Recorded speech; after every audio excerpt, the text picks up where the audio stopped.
Vamos chamar então comigo hoje Raquel Landim e Leonardo Sakamoto. Uma ótima tarde aos dois, bem-vindos. E aí, Sakamoto, expuseram muito ou o próprio Biden que expôs, né, por não ter como esconder essa fragilidade? Boa tarde. Boa tarde, Diego. Boa tarde, Raquel. Boa tarde a todos e todas.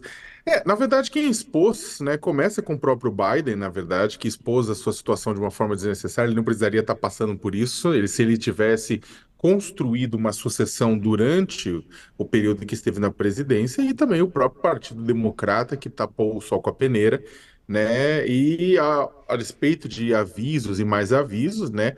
Ele eles não tomaram a dianteira também de atuar para a construção de um sucessor, de uma sucessora na presidência para a presidência, para tentar se manter na presidência dos Estados Unidos. Bem, pelo contrário, né, inclusive esconderam Kamala Harris durante 3 anos, né, e não ajudar, o que ajudou a contribuir com a redução da popularidade dela.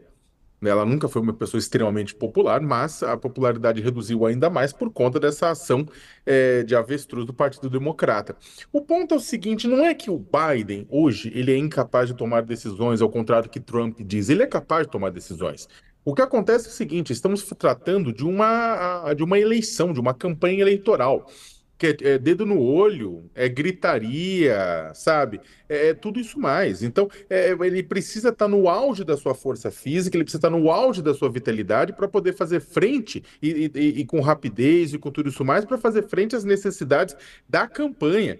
Ainda mais que estamos falando do outro lado de uma pessoa que não joga dentro das regras do jogo.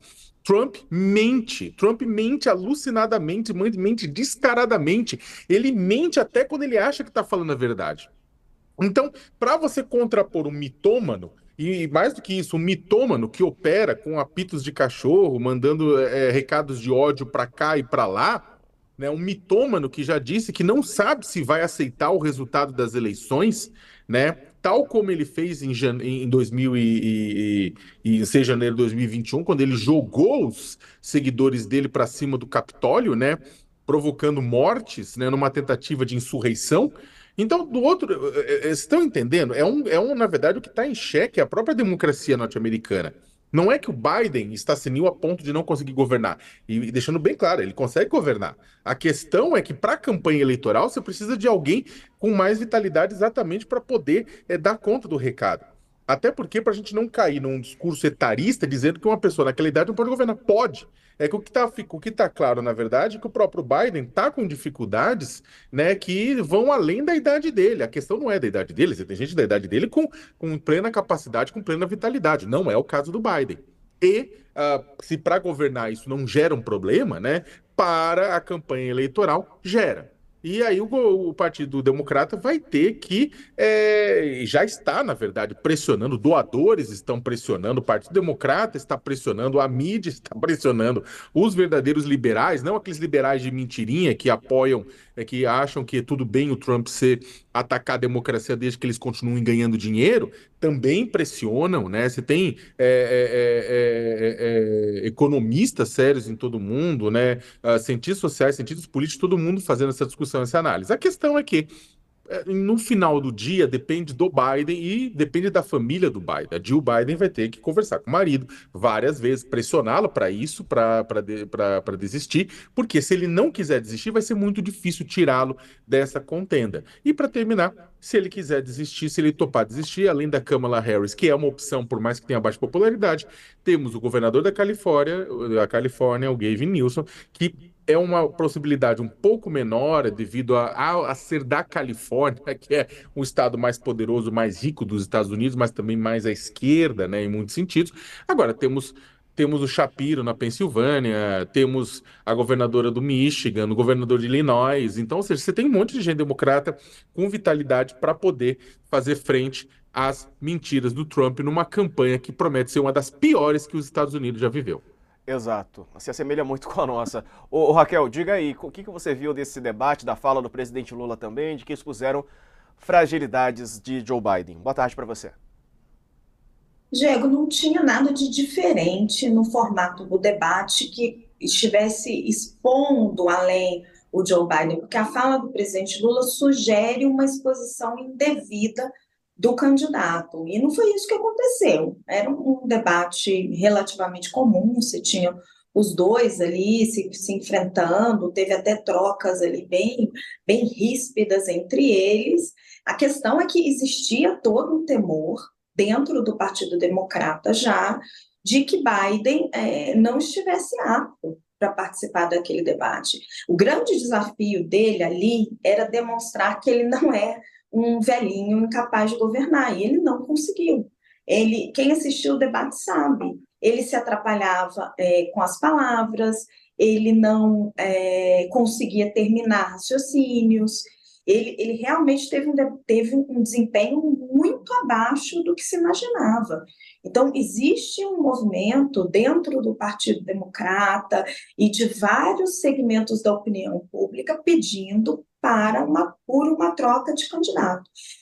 Não me parece que isso vai acontecer. Tudo que vem dos assessores dele é que ele não está disposto a fazer esse movimento. Ainda teria tempo relativamente, ainda tem ali um espacinho até as eleições americanas, mas hoje existe um risco real de Donald Trump vencer as eleições, com todas as implicações que isso tem. Se a gente for olhar para os resultados nos swing states, que são aqueles estados pêndulo, que decidem a eleição, porque a eleição americana ela vai ser decidida no detalhe, como já é algumas eleições. Vão ser ali alguns poucos estados, alguns poucos milhares de votos que vão decidir o próximo presidente dos Estados Unidos. E na maioria das pesquisas, em praticamente todos os swing states, Trump está numericamente à frente. Então, Biden precisa de um reforço, ele precisava estar bem nesse debate, ele precisa mostrar vitalidade, mostrar capacidade para governar. E não foi isso que aconteceu. E Trump voltar à presidência dos Estados Unidos é um risco muito grave, não só para os americanos, como para o mundo. Daí toda essa preocupação, porque quando o Trump esteve no governo, e aí a gente pode ter discussões imensas aqui sobre a economia dos Estados Unidos, mas o que é mais importante é que ele representou um risco para a democracia americana.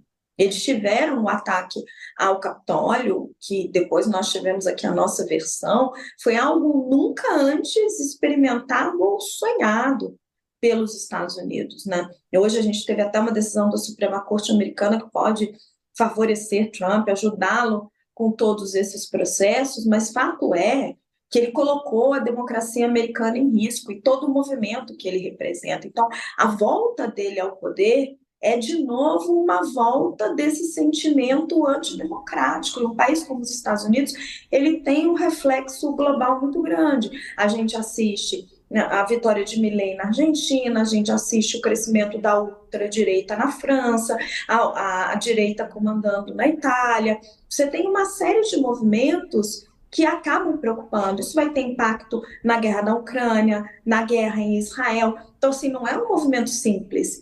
Todo esse apelo para que Biden desista e entre um novo candidato é por essa realmente agonia que existe no Partido Democrata e entre os defensores da democracia para conter Trump. Exato.